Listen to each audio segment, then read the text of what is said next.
Now, February is American Heart Month. For every 100 babies, there is one born with some sort of congenital heart defect, or a CHD. Many go on to live their lives normally. Others need a lifetime of care. And Kaylee Kirby introduces us to a woman holding out hope while waiting for a new heart. My name is Amanda Harper. I'm 42 years old, and I was born with hypoplastic right heart syndrome, ASD, VSD, tricuspid atresia, and LTGA.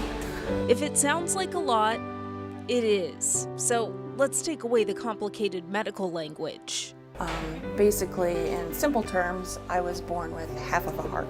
Harper's parents didn't know. She came into the world like any other newborn. Then she got sick. Bronchitis at 2 months old may have saved her life. I started turning blue and I was coughing, not getting, taking medication, try to, get rid of the bronchitis, and I wasn't getting any better. I was getting worse. Those symptoms led to more tests, and those tests found Harper's heart wasn't fully formed. It was in the wrong spot, and it wasn't working. I've been told a lot that I'm a medical mystery. Her medical team called in a helicopter and flew Harper to the Medical College of Ohio, now UTMC.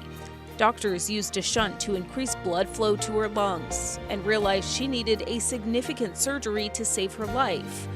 But at just 2 months old, I was too sick, and there would be just way too many complications if I had it that young.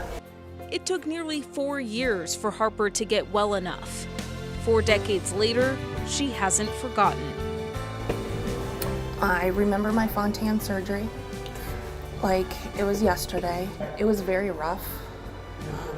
Had really hard time in the hospital. Operating room, really hard time. And then when I healed, came home and healed, I was really good. Really good through preschool, through kindergarten, through middle school, and then towards the end of high school, I just started, feeling more tired. She grew up, and she got married, and she talked about kids. We've tried. It's just that it's not worth putting the risk on my heart. For me personally, and I know also for my husband, I didn't want to take the chance of passing it on. Now, 42 years old, Harper's heart is still in the wrong spot. It's enlarged. It presses against one of her lungs, and the repair holding it together is wearing out. My heart, my Fontan is breaking, and I'm in heart failure. I'm currently hoping and waiting to be approved for heart and liver transplant.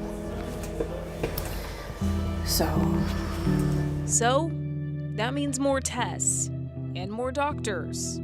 Single ventricle heart patients we're a little more complicated.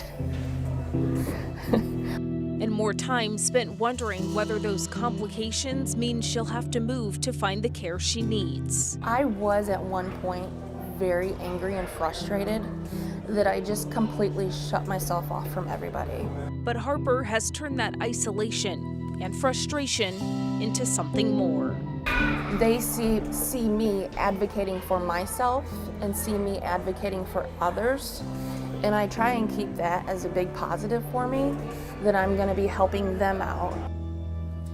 Kaylee Kirby with that report. Harper has another appointment next week to learn whether she is eligible for her heart and liver transplant. She also was just the second baby ever to have the surgery that she had at the Medical College of Ohio, and she is one of the few heart warriors with no revisions or surgeries after that initial procedure.